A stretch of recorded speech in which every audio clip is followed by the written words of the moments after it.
Good morning and welcome to worship. No matter who you are, no matter where your life has taken you in the past or where it may lead you in the future, no matter who you love or how you identify, you are welcome here. And we are so glad that you have joined us, whether here in the sanctuary, on Zoom, on Facebook Live, or later in the week on our YouTube channel. We are glad that you have found us. I am Ivy Thomas. I am one of many that make this worship service come into being. And so I give gratitude to Jan and to Mike and to Francis and to Noah and Sophia and Lorraine and Carol and Jessica and Sylvia for all of their work that they do to make this happen. And a special welcome back today to Cheryl after 3 months of sabbatical. I had it on my calendar that Cheryl wasn't coming back until tomorrow. So I'm like, oh, she's coming Sunday? All right. Just get her in there, get her working. So welcome back, Cheryl. Good to have you back. I believe, where's Jim, has an announcement. There he is, right there, in the pulpit. Good morning, my family of friends. Anytime you see me up here, it'll probably be food related. And speaking of food related, next Saturday night is the lasagna dinner. Tickets are going fast, so get them. Judy, where's my wife, Judy? She's in the hall selling tickets. Get your tickets today. Cutoff time will be probably Thursday, because that's when Tanya will be her last day. So do get them. I've ordered beautiful, great big lasagnas made by the Italian club over here. It's going to be on the Gordon site. Remember the Gordon site? If you have volunteered to help me make some desserts and things, I have the recipe for the lemon delight. If you do not have it, phone me and I will email it to you. So let's get together, let's have a family gathering and just have a good time and laugh and just have a good time. So, there is a gluten-free vegetarian option also. We also have takeout for pickup, if you would like that. So phone me and let me know, but I only have limited vegetarian gluten-free, so I need to know in advance how many need that. You need that? Okay, got it. Food, just say food. Food. It strikes me that COVID has really shifted how we think about things and how we see things. We now have takeout for our church suppers.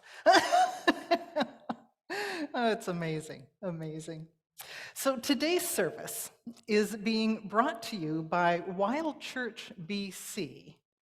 And Reverend Leanne Blackert is a Wild Church planter, which I think is really, we have church plants, but a wild church planter just seems so appropriate, right? What else would you do with wild church but plant it?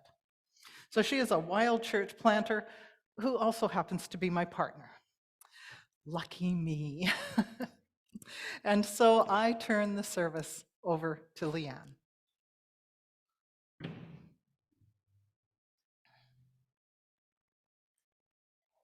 It's my pleasure and delight to be here today, offering you a little taste of Wild Church, which is my heart's passion. And so I hope that you will enjoy this as much as I do. When we gather for Wild Church, of course we gather outside, and we sit with our feet on the ground in chairs that hold us above the earth, and we remember that as we sit, we stay in place because Earth's gravity holds us. So I always like to liken that to a hug from the earth that holds us tightly in place. So feel that hug this morning as you sit there in the pews.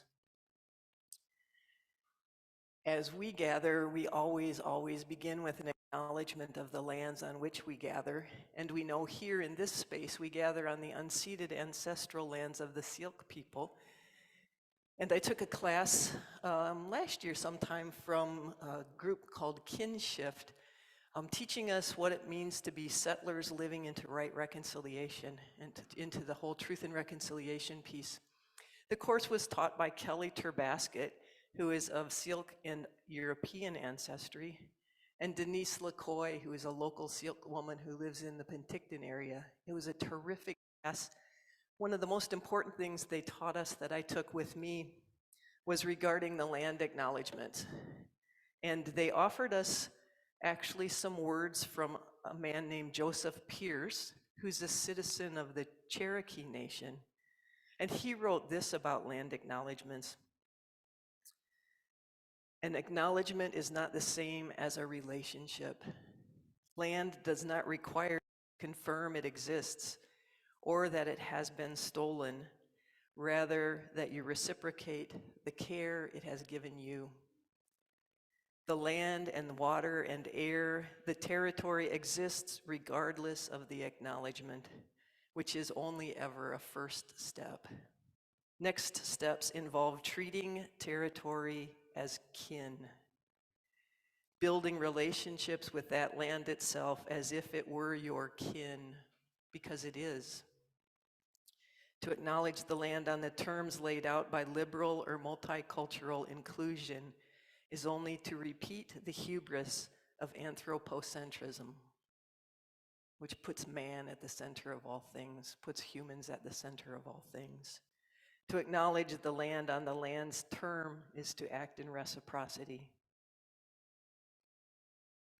And so we do that today, acknowledging in the beginning, in the garden, all things were in relationship with one another. And we've somehow lost that idea that we're all in relationship with one another, including the trees and the rocks and the flowers, the birds, the bees, the fish. They all matter to us. They all help us to stay alive, and we need them as much as they need us. In fact, we probably need them more than they need us. So we acknowledge that today, our dependence upon the land, our dependence upon all of creation for our very lives. We also begin Wild Church with a watershed acknowledgement. We are in the Okanagan watershed here. We do this because we acknowledge that water in this area supports all of life in this area. Lao Tzu, who was a Chinese poet and philosopher, once wrote that water benefits 10,000 things. And we are just one of those 10,000 things that benefit from the waters of this area. And so we offer our gratitude to those waters, which are indeed living waters, and to the source of all the waters, and to the source of all of life. And we will now sing our introit, which are beautiful words. I haven't heard this song before. We've never done this at Wild Church, but it might become one of our things.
I invite you now into a time of grounding.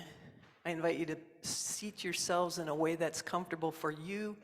If you can get your feet on the ground and be comfortable, I invite you to do that. I invite you just to settle yourself in this space. Shake your shoulders, loosen up a little bit.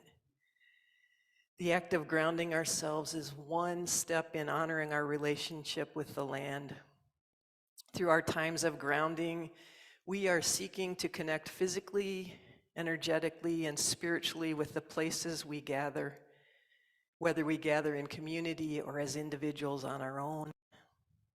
Grounding is about pausing long enough to place ourselves in the community where we find ourselves, to connect with wholeness through our connection with the land, with one another, and with the more than human creatures that call that space home. We're limited today because we have all these walls around us. But I invite you to imagine yourselves sitting in your favorite spot outdoors, beside the lake, beside the creek, beside a tree, under a tree, in your backyard, on your deck. Let yourself go into the outdoor world and imagine yourself in that space.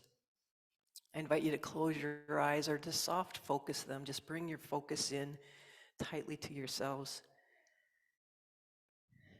Feel your feet connected with the ground.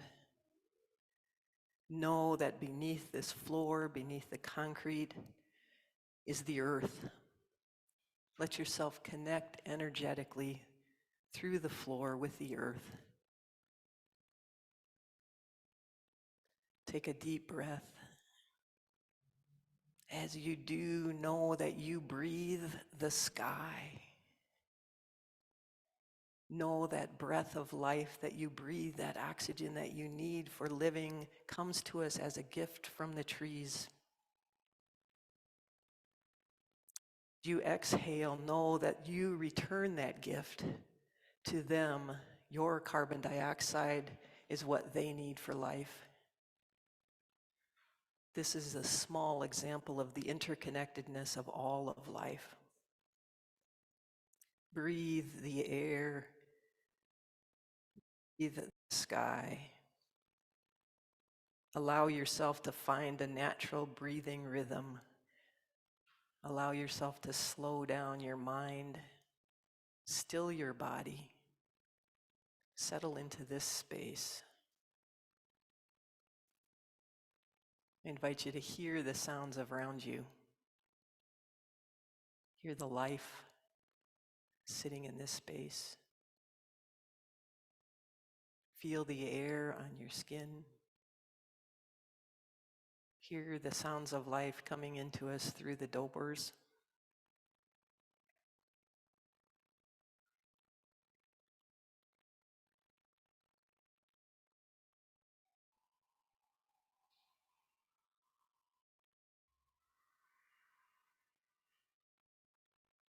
Know that where you sit is holy, sacred space.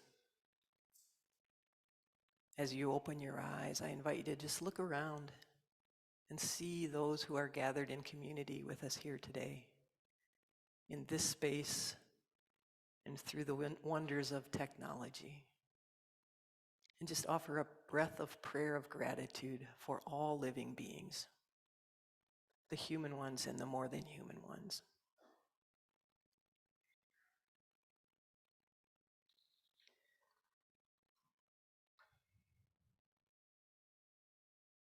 And while we don't typically have music as part of our wild church gatherings, that's only because none of the leaders are musically inclined. We're grateful that we have gifted musicians here today who are sharing those gifts with us, and so we've added some of our favorite songs to the service this morning. So I'm going to invite you to sing with me, or make a joyful noise with me. Canticle of the Sun, which is not maybe a familiar song to you, but it's a beautiful song and celebrates creation.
I expected a bit more dancing.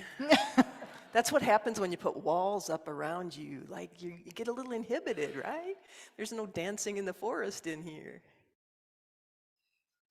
In our wild church gatherings, we offer a reading, readings. And so people say, what do you read for wild church gatherings? Well, sometimes we always read holy texts. Sometimes we read the Bible. But often we turn to our favorite poets and authors who understand the spirituality of the natural world.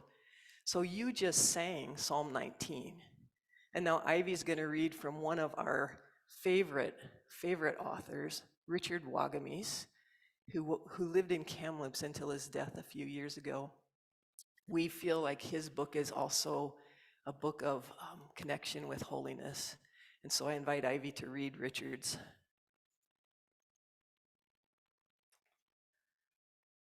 I've been considering the phrase, all my relations, for some time now. It's hugely important. It's our saving grace in the end. It points to the truth that we are all related, that we are all connected, that we all belong to each other. The most important word here is all. Not just those who look like me, sing like me, dance like me, speak like me, pray like me, or behave like me. All my relations. That means every person, just as it means every rock, mineral, blade of grass, and creature. We live because everything else does. If we were to choose collectively to live that teaching, the energy of our change of consciousness would heal each of us and heal the planet.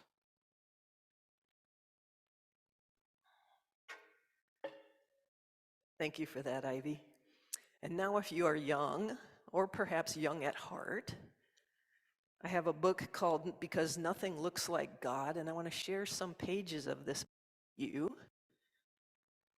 because it speaks about where we find God. Yes, you are. It's the heart.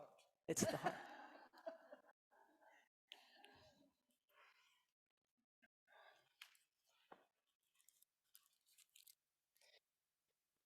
Here comes some more.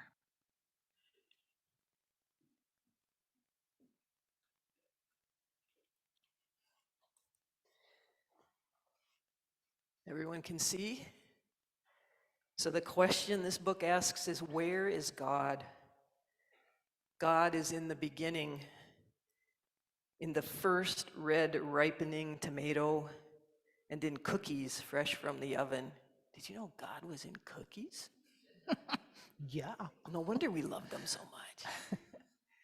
In the first fun day of vacation and in the tiny hands of... Where is God? God is also in the end, in the last sweet bite of birthday cake, and in your worn, torn baby blanket. Anybody still have their baby blanket? Cheryl has hers. You still have yours? I have my favorite toy from when I was a child. God is in the last wave goodbye at the end of a visit and in the closing moments of someone's life. Where is God? God is in the way people come together. Did you think that God was in all of us coming together for church today? Or was it just for the donuts?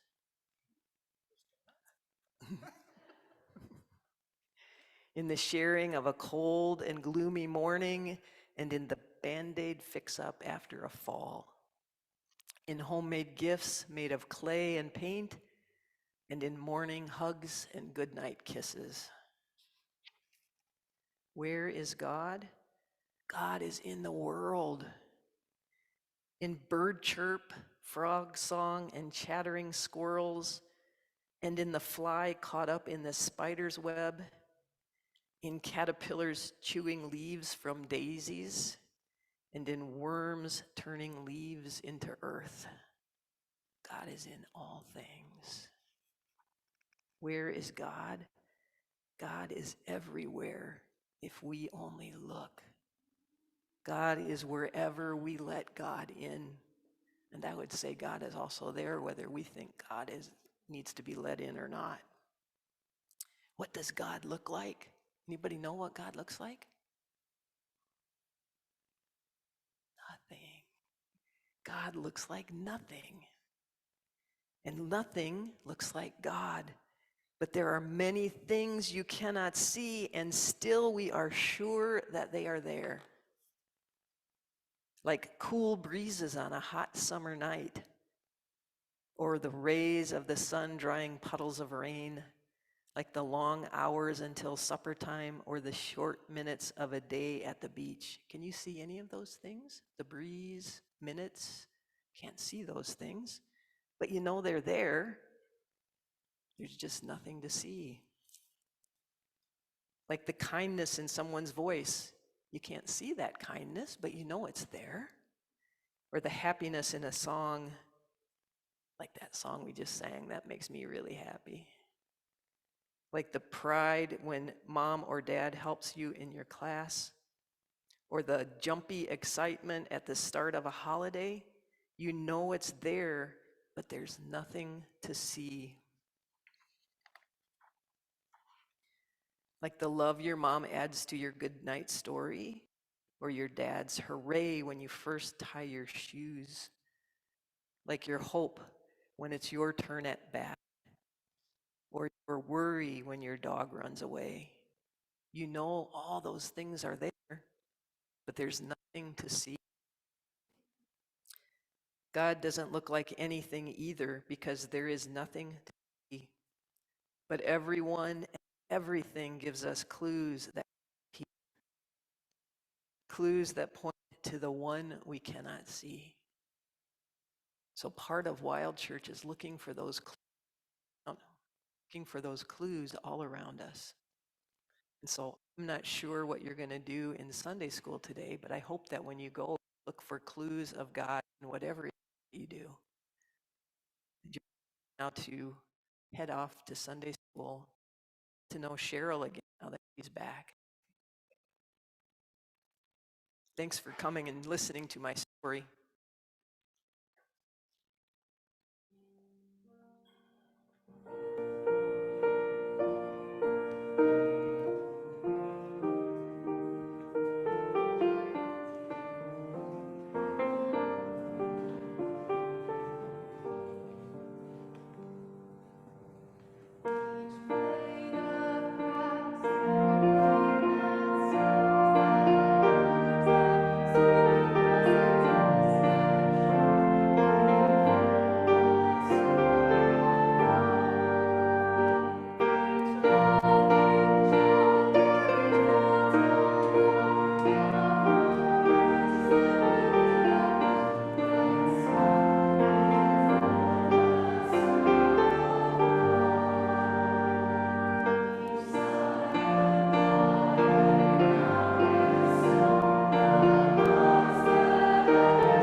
We truly are a part of the great circle of life, the circle of God. The truth of a circle is that there is no hierarchy. If I had my way, we'd be sitting in a big circle today. Because in a circle, there's no hierarchy. No one being is better than the others. So often we human beings place ourselves above other beings.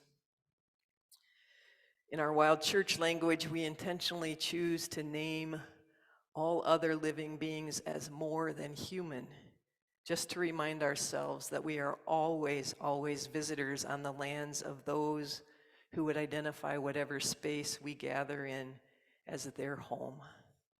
We sat yesterday afternoon in Shannon Lake Park and just paid attention to all the beings who live there, the mallard ducks, the osprey that flew over us, the aspens, the ponderosa pines. There were so many beautiful beings there, and we were reminded that we're visitors in their home. There was even a beautiful visual reminder for us as we sat underneath a willow tree and we looked up. There was a big paper wasp nest tucked into the branches of the tree, and reminding us that this is their home and we're visitors in that space. Even in our own backyards, if you happen to have a backyard, there's a million beings that live beneath the soil of your earth. Each one of us, from the tallest of trees to the biggest of elephants, to the smallest of mosquitoes, and to the tiniest of microbes living in the soil, is part of the circle of life, and so a part of holiness. Mary Oliver is also one of our favorite authors, and she says this far more eloquently than I do. And so I'm going to read you her words from a poem named At the River Clarion.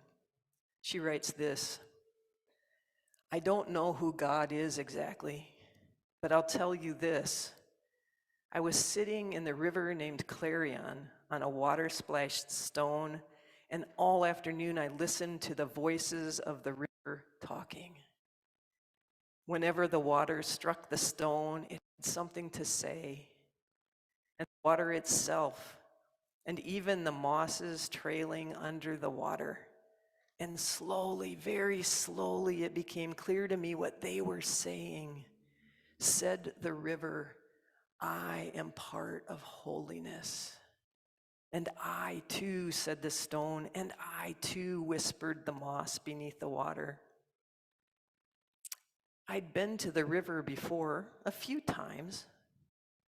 Don't blame the river that nothing happened quickly. You don't hear such voices in an hour or a day. You don't hear them at all if selfhood has stuffed your ears, and it's difficult to hear anything anyway through all the traffic and ambition. If God exists, he isn't just butter and good luck. He's also the tick that killed my wonderful dog Luke. Said the river, imagine everything you can imagine, then keep on going. Imagine how the lily, who may also be part of God, would sing to you if it could sing, if you would pause to hear it. And how are you so certain anyway that it doesn't sing? If God exists, he isn't just churches and mathematics. He's the forest. He's the desert. He's the ice caps that are dying.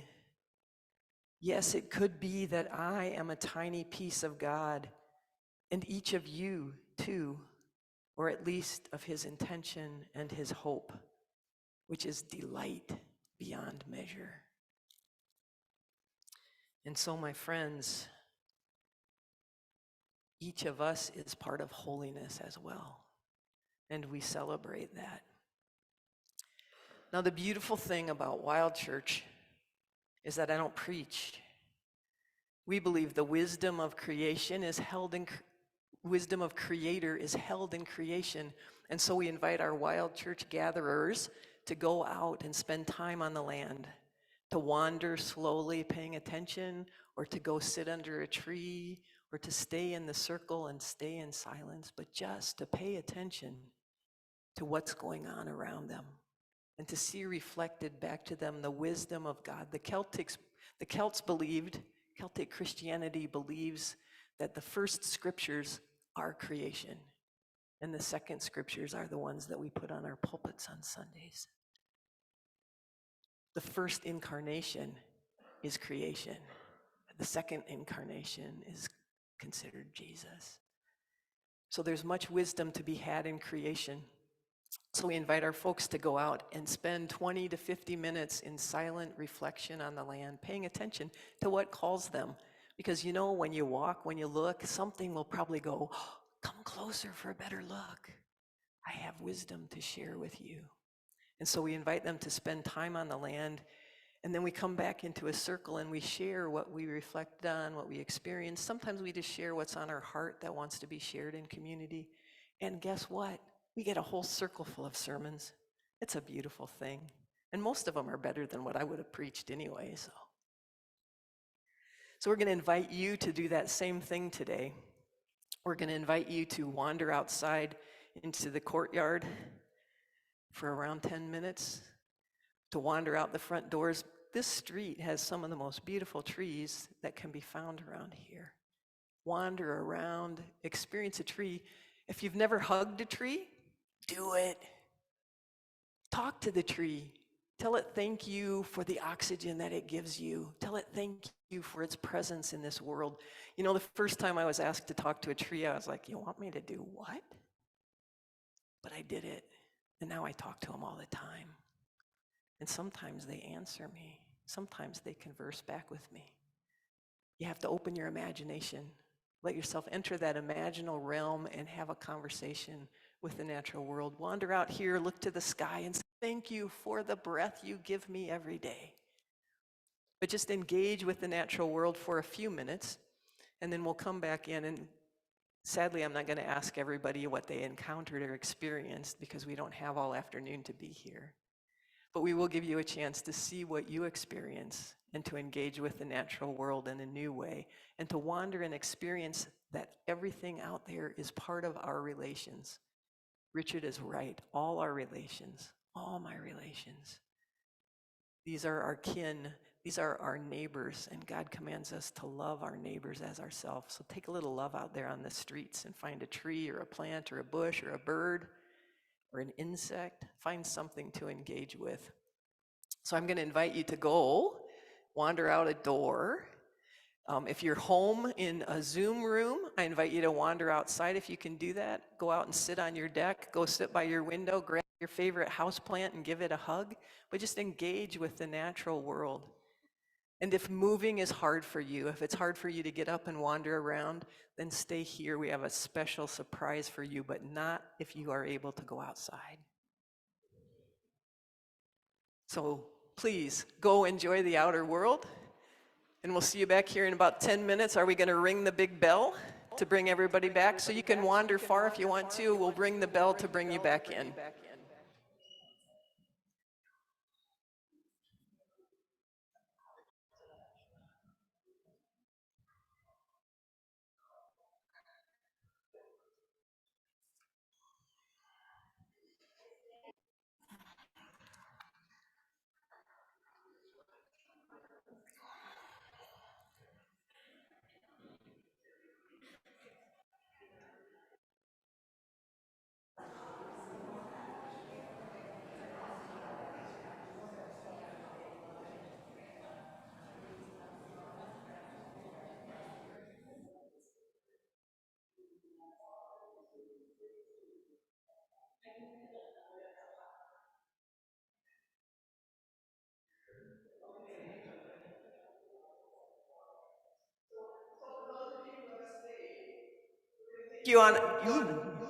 For those of you who stayed behind, don't tell them, but we're going to take you on a hike to Mill Creek Regional Park and let you wander the trails of Mill Creek and experience the creek there and the waterfall. So just sit back and relax and enjoy.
just invite you as you return to honor the silence.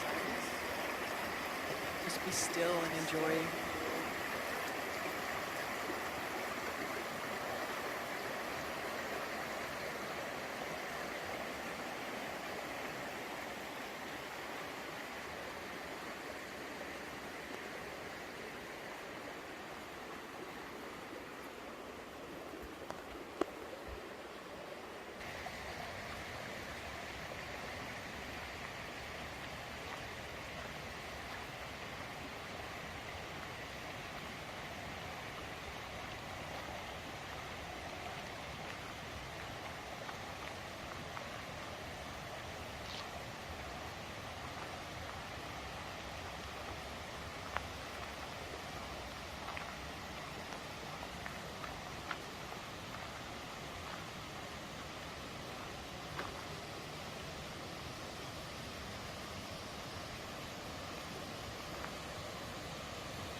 have everyone share, but if anybody has anything they want to share from their time outside, where you hugged a tree and its branches came down and hugged you back, or some experience like that, I just invite a time of sharing.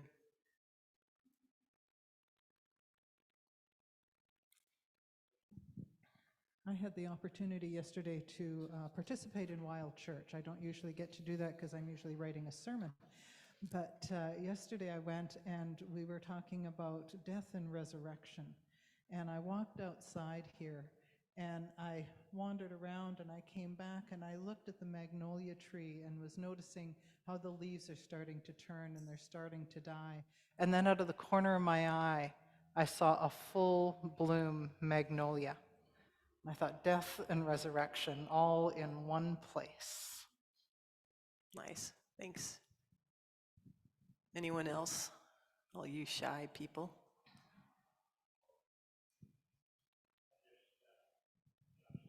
Can we get you so that everyone can hear?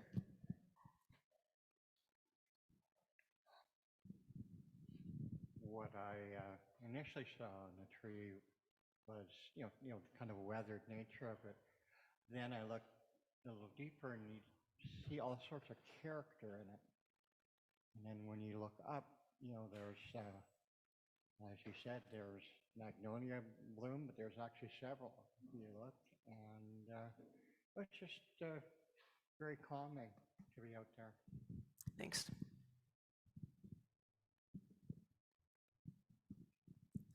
Anyone else?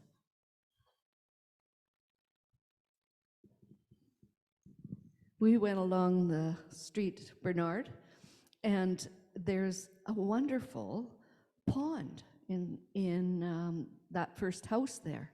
And I don't know if I ever knew, and great big koi, beautiful, glistening in the bit of sun that we had. And it was like, holy mackerel, in the middle of all this traffic and the busyness, here's this very restful pond and the koi. Thank you. Anyone else? Awesome. Well, thank you all for at least trying it on for size, wandering outside and experiencing it. I hope that in your time out there, you felt that sense that holiness was all around you. That holiness isn't just contained in this space when we gather for worship on Sunday mornings, but it's always all around us.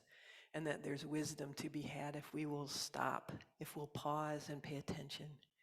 I used to be a hiker. I used to be like, yes, I'm going to the top of the mountain. Oh yeah, beautiful view, I'm going back down. And now I'm a wanderer because I have to stop and see everything. So I hope that you become wanderers too. I'm going to invite you to sing together the song Called by Earth and Sky, which is a reminder to us that we're all called to care for creation. We're all called to remember all our relations and to care for those as neighbors and to love them as we love ourselves. This is our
I invite you to remain standing if you can. If not, that's fine. Sit and be comfortable.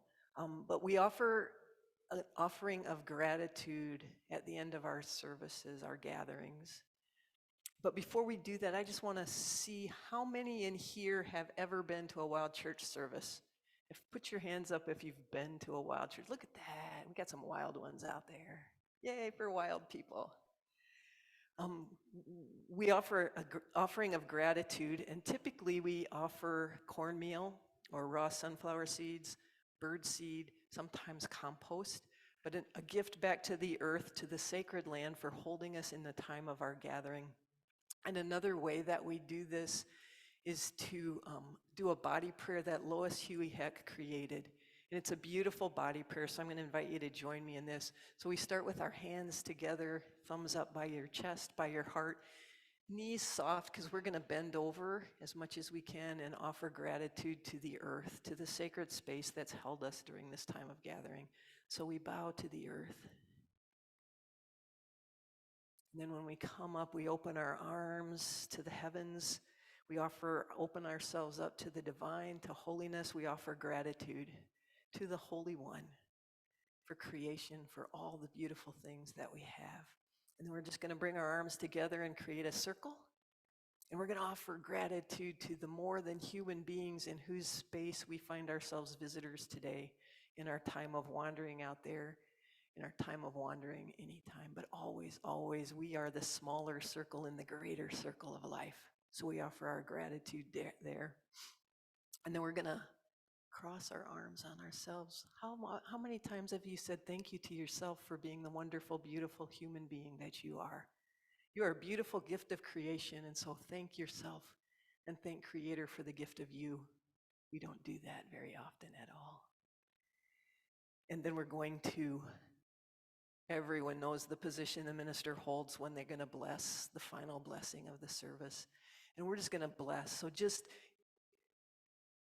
turn yourself as much as you can without slapping your neighbor, and just send blessings out into the world, send blessings out to the people gathered around you, send blessings out to the natural world, to that which supports our lives. We're going to bring it back here to the center, and we're going to bow to the one, to the Holy One who's responsible for all of our beautiful creation. And we bow in gratitude.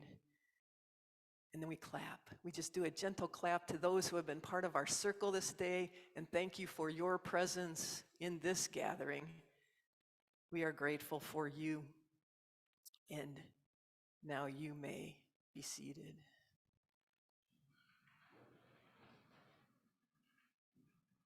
So I hope that you've enjoyed our Wild Church gathering today. Ivy mentioned that I'm a church planter. Our first Wild Church was planted in Kamloops, and it's currently run by 3 women who joined me as a part of the leadership team. And it's a beautiful thing. They started out with me when I was at Mount Paul in Kamloops, and they would come and they'd say, I'll do the reading, I'll do the land acknowledgement, I'll do the closing blessing, but you have to do the rest. And we worked together. We've done some leadership trainings, and not very long ago, they got to the point where they said, yeah, we don't need you anymore. You don't have to come here. And I'm like, yay, that's a beautiful thing. So those 3 beautiful women, Michelle Walker, Leslie Comrie, and Linda Clark, lead our Kamloops Wild Church gathering now. And as we did our work and we talked around the region about what we were doing, some folks from Kelowna said, oh, that sounds kind of cool. Would you come and talk to us about starting a Wild Church in Kelowna? And so we did that. We had a big meeting, I think it was here actually, in room 14, and we met with folks from all of the churches in the area, from Winfield down through West Bank, and asked about what would work for them. And out of that, Wild Church Kelowna, what we call it Wild Church Okanagan, was birthed. And at our first gathering, that's where I know some of you were at, we had 31 people show up, and it was a beautiful day, and we continue to have awesome gatherings here in this area. And then out of that, we did a week at Naramata Center in the summer, and then Sorrento Center said, we want to partner with you. We like the idea of Wild Church, and so we now have a Wild Church Sorrento that's been planted. and they gather once a month. Our others gather twice a month. And then the South Okanagan, Penticton area said, we want to do this too. And so we now have a wild church in the South Okanagan that gathers there. And I'm working with a young woman who's at Vancouver School of Theology doing her training, and she's living in Calgary. And we've worked on a wild church in Calgary. There's been interest out there for quite some time. And she's going to take on that job of planting with the wild church in Calgary, replanting the wild church in Calgary this year. This is a growing movement. There's a network called the Wild Church Network of many folks who are doing wild church type activities. And when I started with this, I became a part of that network. And at that point in time, there were maybe 50 or 60 on the email list. Now there's over 2,000. And there are wild church plants going on all across North America. It speaks to people. It speaks to their spirituality. Our goal was to reach the spiritual but not religious group who said, I worship God in nature. And that's a beautiful thing, except that I think our faith is meant to be lived in community. And so that's why we planted wild churches. But it's a growing movement, and people are really finding that it speaks to them and nourishes them and nurtures them. And I know some of you who come also attend Sunday morning worship. And when I talk with folks about that, I often hear, because both of them feed me fully. I get something in here on Sunday morning, and I get something here in the outdoors on wild church gatherings. So it is feeding and nourishing people in a spiritual way, and it's a beautiful thing, and we're so excited to be at the point post-COVID where we can actually begin promoting ourselves again and letting more and more people know that we're out there. So I am grateful for your time this morning, for your involvement in our wild church gathering, and I leave you with this blessing. May the love of life fill our hearts. May the love of earth bring joy to heaven. May the love of self deepen our souls. May the love of neighbor heal our world. Just as Richard Wagamy said, if we can learn to see everything as all our relations, we'll begin to heal the world.